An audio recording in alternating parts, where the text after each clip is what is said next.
नमस्कार दोस्तों, मैं हूं गौरव और मैं स्वागत करता हूं आपके अपने इस चैनल जीके विद गौरव के मिश्रा में। दोस्तों, जैसा कि आपको पता है कि हम लोग हिस्ट्री की क्लासेस अभी चला रहे हैं और हमारा जो 9th चैप्टर होने वाला है, 9th चैप्टर है और 8th क्लास की बुक हम लोग कवर कर रहे हैं हिस्ट्री की।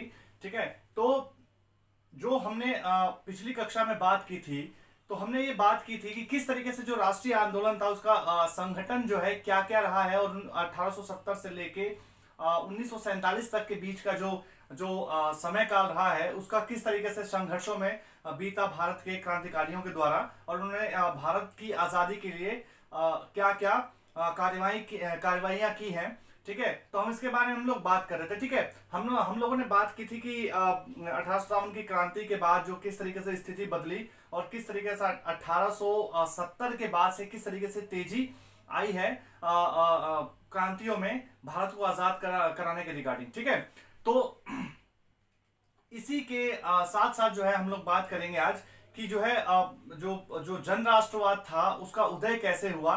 ठीक है, और किस तरीके से जो चीजें थी वो बदलती रही और किस तरीके से अंग्रेजों के खिलाफ जो ये संघर्ष जो था वो और आगे बढ़ता रहा। ठीक है, किस तरीके से यह जन आंदोलन में तब्दील होने लगा। ठीक है, किस तरीके से लोग इसमें शामिल होने लगे, इन सब के बारे में हम लोग बात करेंगे। और 1915 में जब महात्मा गांधी का जब भारत में आगमन हुआ, उस समय उनकी उम्र जो थी वो 46 साल के थे वो। ठीक है, और उसके बाद से स्थिति कैसे बदली और उन्होंने कैसे इन चीजों को जो है किस दृष्टि से उन्होंने देखा और किस तरीके से इसको आगे बढ़ाया, उसके बारे में हम लोग बात करेंगे। ठीक है, चलिए आइए शुरू करते हैं। फर्स्ट ऑफ ऑल हम लोग बात करेंगे कि जन राष्ट्रवाद का उदय था वो किस तरीके से हुआ।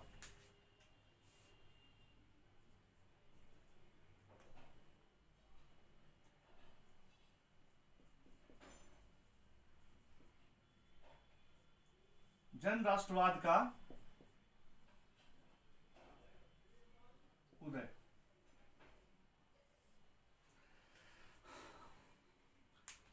हमें पता है कि जो है 1919 के बाद अंग्रेजों के खिलाफ जो चल रहा संघर्ष था वो धीरे धीरे एक जन आंदोलन के रूप में जो है तब्दील होने लगा। किसान हो, आदिवासी हो, विद्यार्थी हो या महिलाएं हो, बड़ी संख्या में जो है ये आंदोलन से जुड़ते गए। ठीक है, और कई बार हम देखते हैं कि जो औद्योगिक जो मजदूर थे, औद्योगिक मजदूरों ने भी आंदोलन में योगदान दिया। 20 के दशक से कुछ हम देखते हैं कि जो कुछ खास व्यवसायिक जो थे वो समूहों जो उनके जो व्यवसाय को जो समूहों जो समूह थे ना वो भी उन्होंने भी जो है कांग्रेस को समर्थन दिया था। और ऐसा हुआ क्यों, ये क्वेश्चन आता है कि ऐसा क्यों हुआ। तो हम देखते हैं कि जो प्रथम विश्व युद्ध था ना, जो फर्स्ट वर्ल्ड वॉर था, वो 1914 में शुरू हुआ। ठीक है, और उसी के साथ साथ जो युद्ध के कारण भारत की जो राजनीतिक वो जो आर्थिक स्थिति थी उसमें काफी बदलाव आया। ठीक है, और हम देखते हैं कि जो ब्रिटिश भारत था वो ब्रिटिश भारत सरकार के रक्षा और व्यय में भारी इजाफा हुआ। इसके खर्चे हेतु सरकार ने जो है निजी आय और व्यवसायिक मुनाफे पर जो है कर बढ़ा दिया, क्योंकि उनको चाहिए था पैसा और युद्ध में ज्यादा से ज्यादा पैसा मिले। और इसके लिए उन्होंने क्या किया कि जो जो जो कर था ना वो कर को काफी उन्होंने बढ़ाया, जिसकी वजह से लोग काफी असंतुष्ट थे। ठीक है, सैनिक व्यय के इजाफे के कारण जो है युद्ध का जो आपूर्ति की जो वजह थी ना, आपूर्ति की वजह से जो जरूरी कीमतें थी उनमें भारी उछाल आया। ठीक है, जो रोजमर्रा की जो चीजें होती थी, जो रोजमर्रा के जो सामान होते थे उनमें काफी जो है तेजी से उछाल आया और काफी जो हम कहते हैं ना उनका रेट रातों रात जो है रेट दुगना से तिगुना और चौगुना तक बढ़ने लगा। इस तरीके से हम देखते हैं कि जो औद्योगिक वस्तुओं की जो है मांग वो काफी बढ़ी और भारतीय उद्योगों का जो विस्तार था वो भी काफी हम देखते हैं कि उस समय बढ़ा, क्योंकि उस समय जो है जूट के बोरे, उसके साथ साथ कपड़े, जो पटरियां थी, है ना, रेलवे की जो पटरियां थी, स्लीपर्स थे, जो हमने पिछली कक्षाओं में बात की थी, किस तरीके से उसकी डिमांड जो है बढ़ी। और युद्ध के लिए लोगों की आवश्यकता भी अंग्रेजों को महसूस हुई, तो उन्होंने जबरदस्ती गांव से, शहरों से, जहां से उनको लोग मिलते थे, उनको पकड़ के उन्होंने जबरदस्ती भर्ती करना शुरू कर दिया। और भर्ती के दबाव के कारण भी लोगों में असंतोष फैला। ठीक है, इसके साथ साथ हम देखते हैं कि कुछ लोग जो थे वो किसान थे, उन्होंने खेती उनको छुड़वा दी गई और खेती छुड़वा के उनको भर्ती कराया गया, है ना। इस तरीके से हम देखते हैं कि किस तरीके से उनका शोषण हुआ, और एशिया और अफ्रीका के जो लोग थे उन्होंने इसका शोषण का किस तरीके से उनको सामना करना पड़ा था। ठीक है, अब हम बात करेंगे जो 1915 में जो महात्मा गांधी का आगमन होता है, उसके बाद स्थितियां कैसे बदली, कैसे परिस्थितियों में बदलाव आया।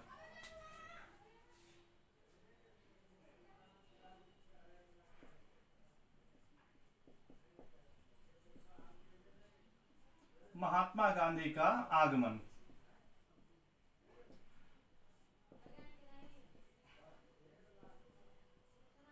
जैसे मैंने आपको बताया कि जो महात्मा गांधी का आगमन हुआ था वो 1915 में हुआ था। उस समय इनकी उम्र जो थी वो 46 इयर्स की थी, 46 इयर्स की थी। ठीक है, इसके साथ हम देखते हैं कि किस तरीके से जब वो सबसे पहले जब यहाँ आए तो वो दक्षिण अफ्रीका से लौटे थे। जैसे आप सभी को पता है कि वो दक्षिण अफ्रीका में रहते थे, उन्होंने वहां पे रह के जो है नस्ल भेदी जो पाबंदियां थी उनके खिलाफ अहिंसा का आंदोलन चलाते रहे वो वहां पे। ठीक है, और अंतरराष्ट्रीय स्तर पर हम देखते हैं कि महात्मा गांधी की काफी मान्यताएं थी। ठीक है, अंतरराष्ट्रीय स्तर पर लोग उन्हें जानते थे। ठीक है, लोग उनका आदर करते थे। ठीक है, और हर तरह के, हम कहते हैं ना कि हर तरह के लोगों से वो मिल चुके थे, चाहे वो हिंदू हो, मुस्लिम हो, पारसी हो, ईसाई हो, ठीक है, गुजराती हो, तमिल हो, उत्तर भारतीय हो, व्यापारी हो, ठीक है, उसके साथ साथ या तो मजदूर हो या किसान हो। ठीक है, हर तरीके के लोगों से वो मिल चुके थे। और 1915 में जब वो आए, 1915 में आने के बाद उन्होंने भारत का दौरा किया। सबसे पहले पूरे भारत का उन्होंने दौरा किया और परिस्थितियों को समझने की कोशिश की, क्या किस तरीके से परिस्थितियां हैं और क्या चीजें चल रही थी, क्योंकि इसके बारे में उन्होंने पहले भी सुन रखा था। तो उन्होंने खुद से ये विचार किया कि क्यों ना पहले इसको समझा जाए कि परिस्थितियां क्या है, उसके हिसाब से जो है काम किया जाए। ठीक है, ताकि लोगों के हालातों को वो समझ सकें। और शुरुआती हम देखते हैं ना कि शुरुआती समय में उन्होंने जो है चंपारण का दौरा किया, खेड़ा सत्याग्रह जो था उसका वहां पे उन्होंने सहयोग किया। ठीक है, अहमदाबाद के जो स्थानीय आंदोलन हुए थे वो सामने आए, उसमें उन्होंने सहयोग किया। इस समय जो है उनका जो हम कहते हैं कि राजेंद्र प्रसाद और जो सरदार जो वल्लभ भाई पटेल थे उनके साथ वो मिले, उनसे मुलाकात हुई इनकी। ठीक है, 1918 में जब हम 1918 में अहमदाबाद में उन्होंने मिल मजदूरों की हड़ताल का जो है सफलतापूर्वक नेतृत्व भी किया। ठीक है, इसके बाद बात आती है रॉलट सत्याग्रह की। ठीक है, रॉलट सत्याग्रह,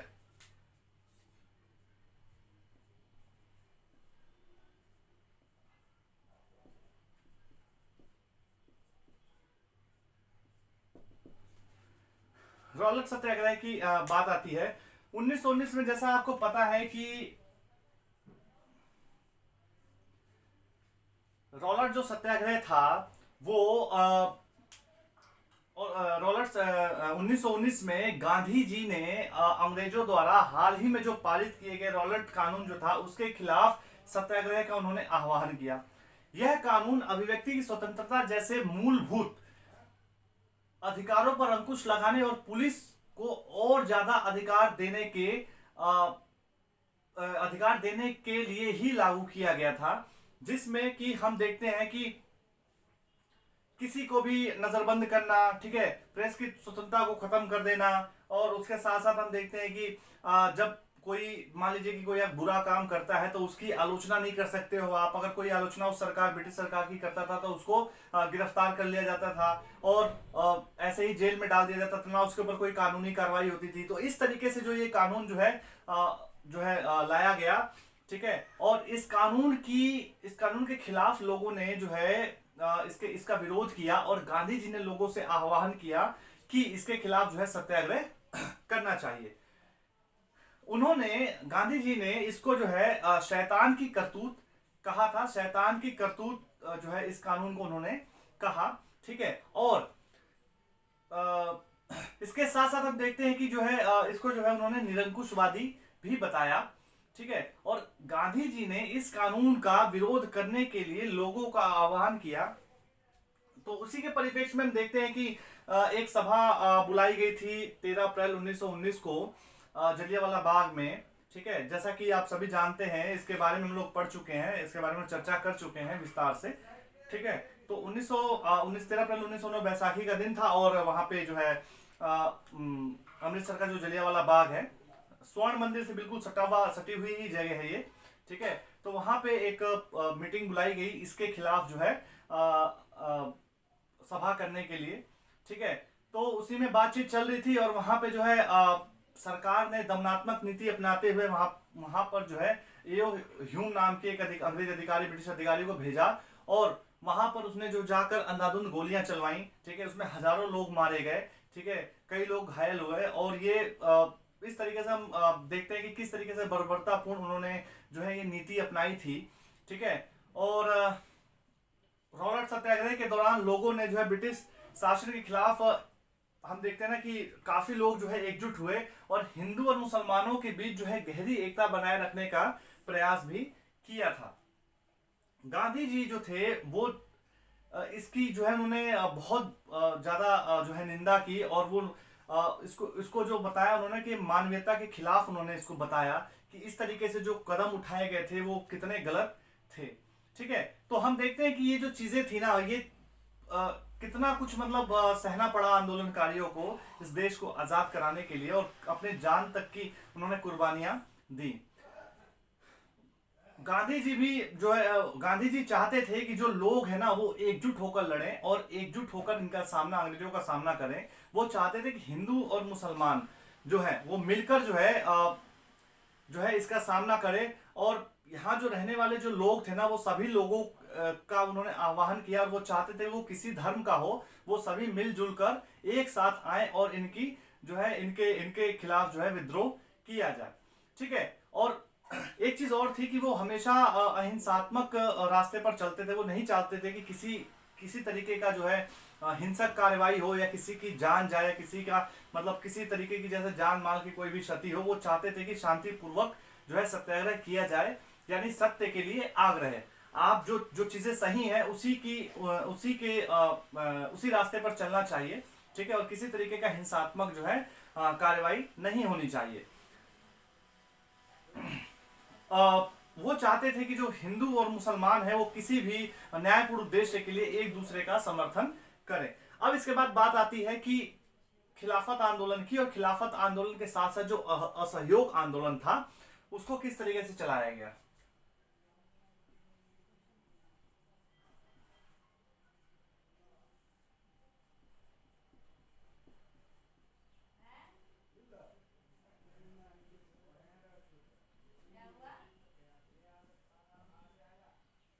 असहयोग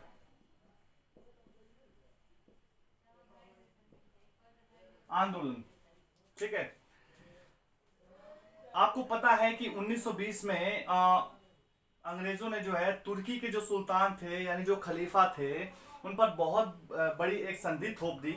ठीक है, और इस संधि से तो लोग नाराज थे ही थे और साथ साथ जो जलियांवाला बाग का जो जो जो कार्य हुआ था, जो जलियांवाला बाग में जो काम जो अंग्रेजों ने किया था उसके खिलाफ जो है भारी गुस्सा लोगों के मन में था।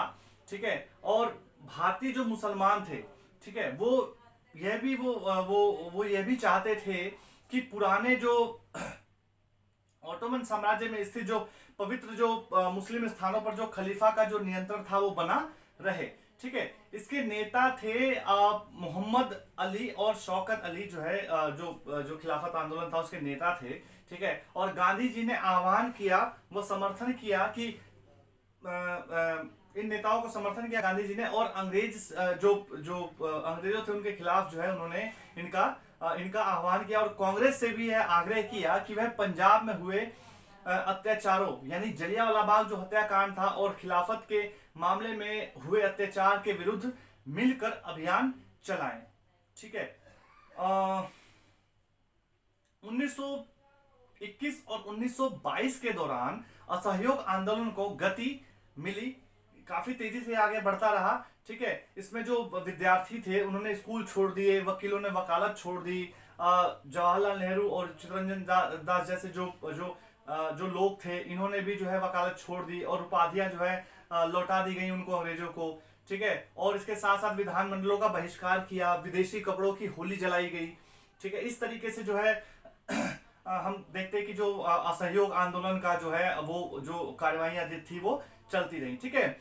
इसके साथ साथ हम देखते हैं कि इसकी वजह से विदेशी जो कपड़े थे ना, विदेशी कपड़ों के आयात में भारी गिरावट आई इसकी वजह से। ठीक है।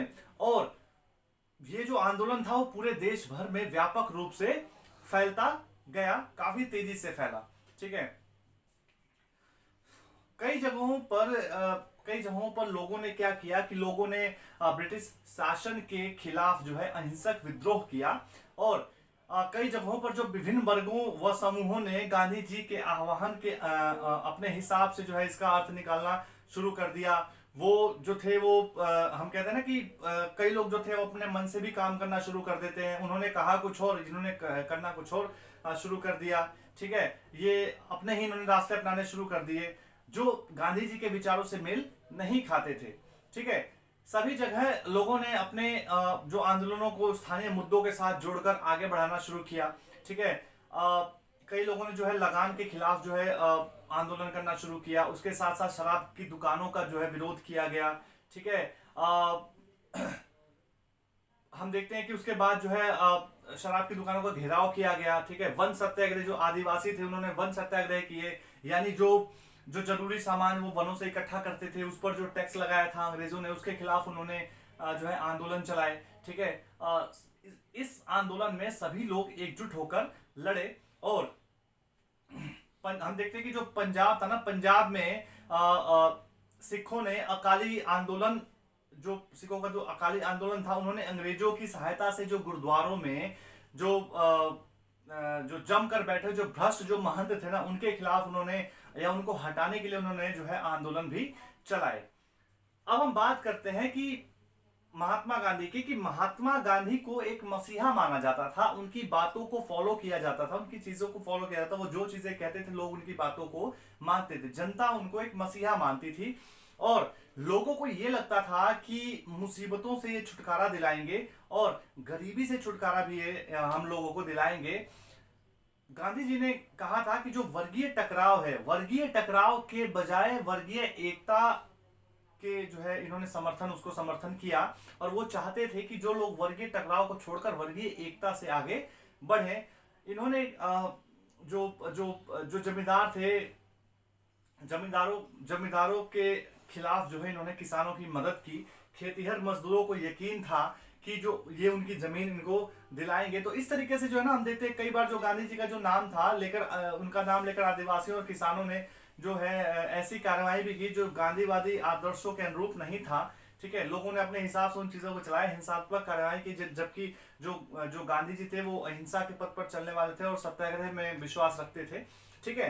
तो हम देखते हैं कि उनके साथ साथ काफी लोग जो है उनको मानने वाले थे, उनको फॉलो करने वाले लोग उस समय काफी लोग, मतलब हम देखते हैं ना कि काफी लोग उनके पीछे जो है चलते थे। ठीक है। अब हम बात करते हैं 1922 से लेकर 1929 की जो घटनाएं हुई।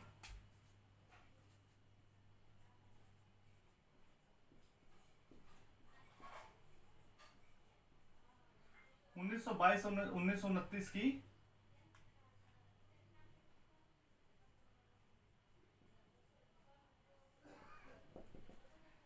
घटनाएं। ठीक है। तो गांधी जी जो थे वो हिंसात्मक आंदोलन के विरुद्ध थे। ठीक है।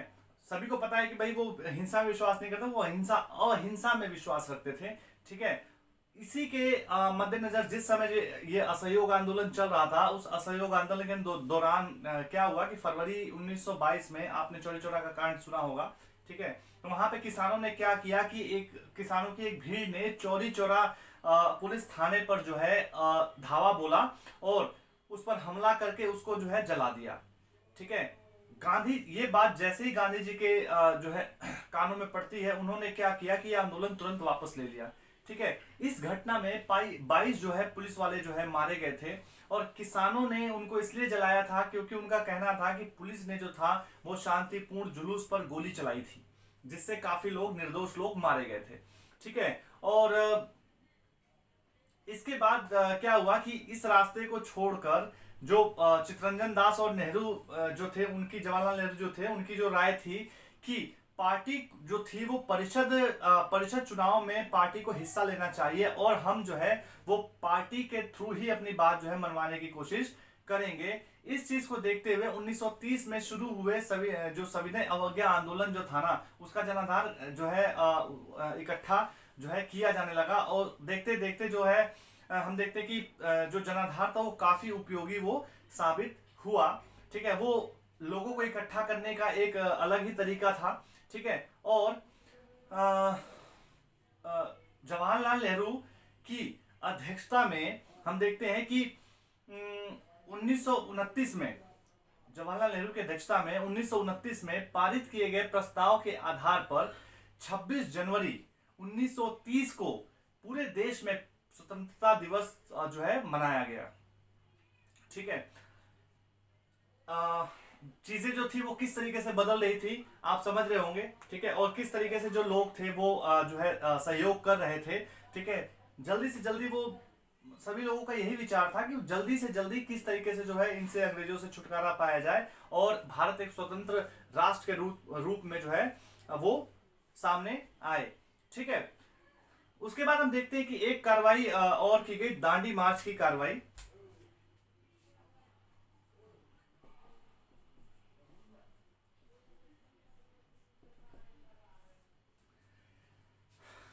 दांडी मार्च, पूर्ण स्वराज अपने आप नहीं आएगा, उसके लिए जो है कुछ ना कुछ तो करना पड़ेगा, उसके लिए कुछ ना कुछ जो है रणनीति अपनानी पड़ेगी, लोगों को साथ मिलकर जो है एकजुट होकर लड़ना पड़ेगा। ठीक है। तब जाके जो है पूर्ण स्वराज मिलेगा। और गांधी जी यही कहते थे कि सभी को एक साथ होकर, सभी को एकजुट होकर जो है देश को मतलब पूर्ण स्वराज के लिए या देश को स्वतंत्र कराने के लिए जो है साथ मिलकर चलना होगा। ठीक है। गांधी जी ने क्या किया कि 1930 में गांधी जी ने एक ऐलान किया कि वह नमक कानून तोड़ने के लिए यात्रा निकालेंगे। इस जो है उन्होंने आह्वान किया लोगों से कि वो सभी लोग साथ आए। नमक के उत्पादन और जो बिक्री जो थी ना, बिक्री पर सरकार का एक अधिकार था। टैक्स पाप है ऐसा मानना था, क्योंकि जो नमक के ऊपर जो टैक्स है ना, वो ऐसा मानना था कि वो टैक्स जो है वो पाप है। इसमें सभी तबकों ने जो है अमीर हो या गरीब हो या किसी जाति का, किसी मजहब का हो, सभी ने इसमें बढ़ चढ़कर हिस्सा लिया। ठीक है। और इसके साथ साथ हम देखते हैं कि गांधी जी ने 78 अनुयायियों, जो उनके जो अनुयायी थे, जो मानने वाले जो लोग थे, उन लोगों के साथ जो है साबरमती से दांडी तक 240 किलोमीटर की यात्रा को पैदल तय किया, और उन्होंने तट पर जो है बिखरा नमक जो है इकट्ठा किया, और इकट्ठा करके जो है नमक कानून का सार्वजनिक रूप से उल्लंघन किया। ये जो दिन था वो 6 अप्रैल 1930 का दिन था, जब उन्होंने नमक कानून तोड़ा।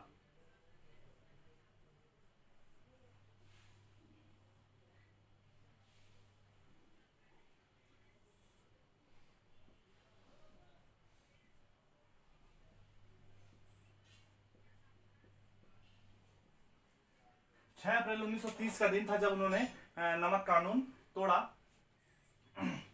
ठीक है। जो 24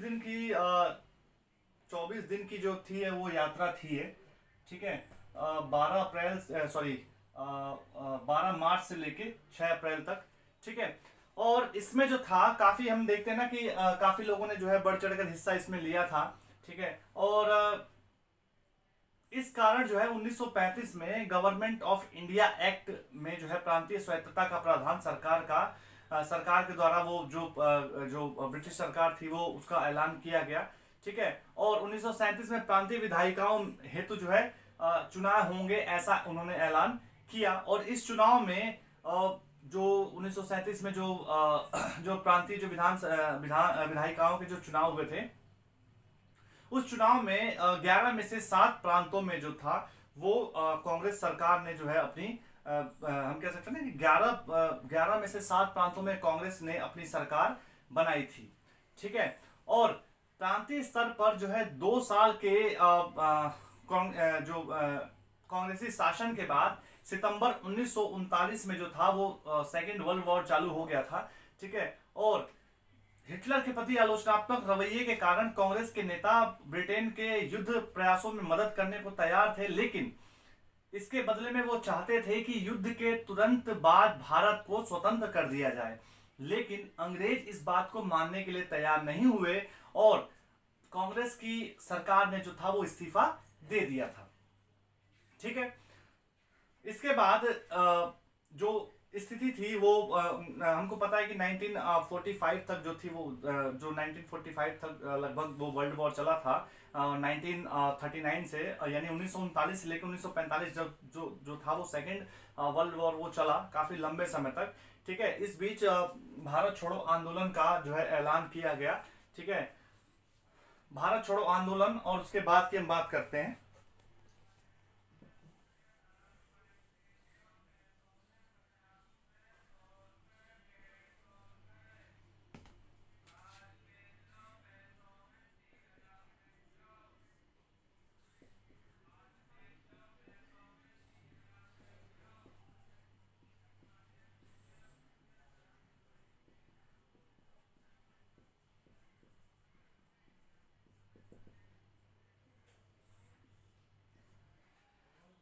भारत छोड़ो आंदोलन और उसके बाद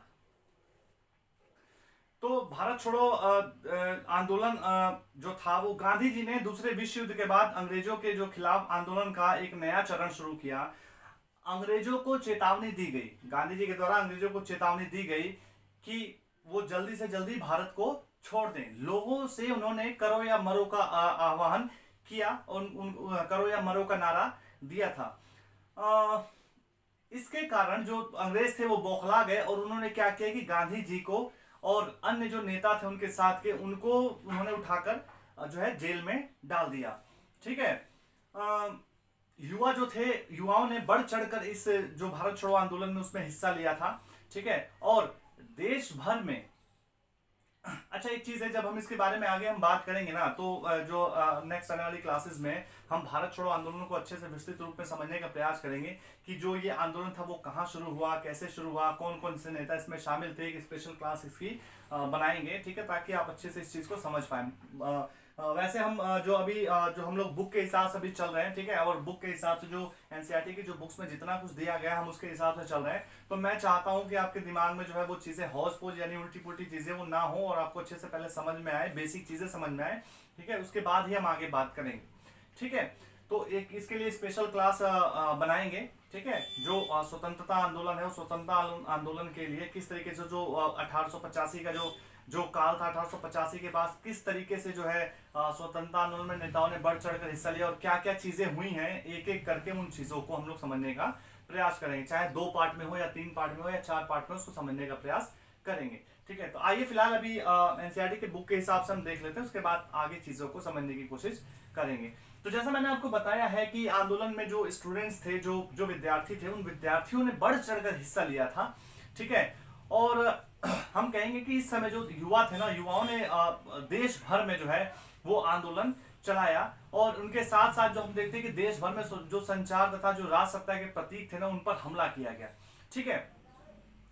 अंग्रेजों ने जो है इसको कुचलने के लिए बर्बरतापूर्ण जो है नीति जो है वो अपनाई, लेकिन लोग फिर भी पीछे नहीं हटे और 1943 के अंत में लगभग 90,000 तक लोगों को गिरफ्तार किया गया और 1000 लोग के करीब जो है उसमें मारे गए। लेकिन लोग जो थे वो लड़ते रहे और आखिरकार अंग्रेजों को ये चीजें महसूस हुई कि लोग पीछे नहीं हटने वाले हैं और इस विद्रोह के सामने उन्होंने अंग्रेजों ने घुटने जो थे वो टेकने के लिए जो है वो मजबूर हो गए। ठीक है। अब हम बात करेंगे कि स्वतंत्रता व विभाजन की ओर।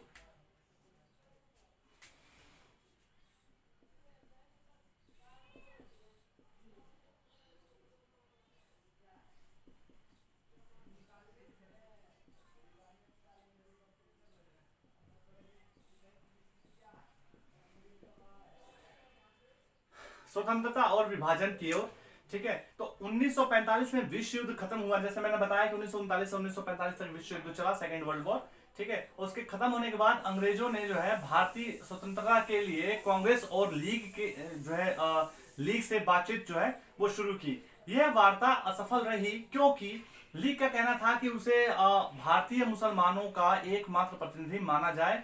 ठीक है, परंतु जो हम देखते हैं ना, इसके बाद जो है जो कांग्रेस थी, वो कांग्रेस ने इस दावे को मंजूर नहीं जो है कांग्रेस नहीं किया। कांग्रेस मंजूर नहीं किया और कर नहीं सकती थी क्योंकि अभी भी ज्यादातर जो मुसलमान थे वो उसके साथ थे, यानी कांग्रेस के साथ थे। ठीक है, तो 1946 में जो है वो दोबारा प्रांतीय जो चुनाव हुए। जो सामान्य निर्वाचन क्षेत्रों के जो सामान्य निर्वाचन क्षेत्र थे, उन निर्वाचन क्षेत्रों में कांग्रेस का प्रदर्शन तो अच्छा रहा, परंतु इसके साथ साथ मुसलमानों के लिए आरक्षित जो सीटें थी, उन लीग को उसमें बेजोड़ जो है सफलता मिली।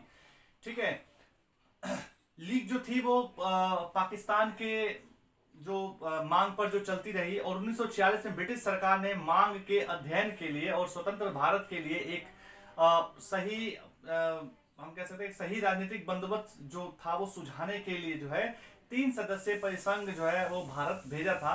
ठीक है, उसके साथ साथ जो है जो कांग्रेस जो थी, कांग्रेस जो लीग थी वो सहमत इस जो संसदीय जो समिति थी ना, इससे जो वो सहमत नहीं हुए और कांग्रेस मिशन की इस जो विफलता के बाद मुस्लिम लीग ने पाकिस्तान की अपनी मांग के लिए जन आंदोलन शुरू करने का फैसला किया।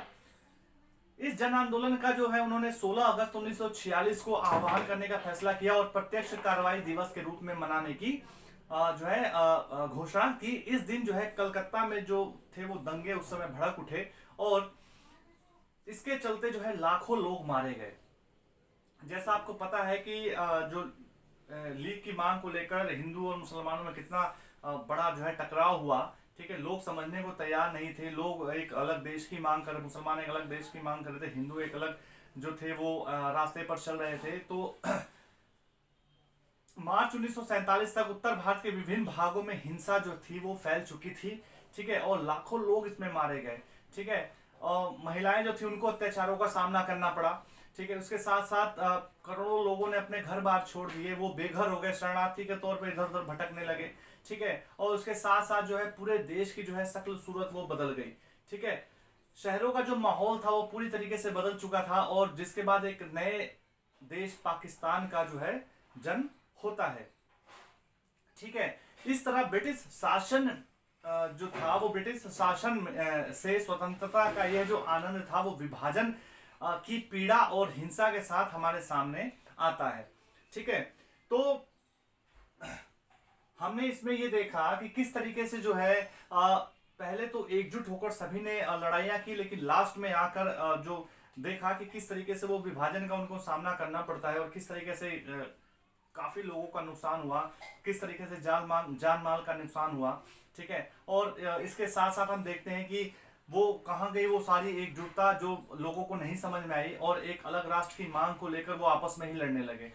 ठीक है, तो ये जो चीजें थी ना वो काफी हम कह सकते हैं कि वो सिर्फ और सिर्फ समझ की बात थी।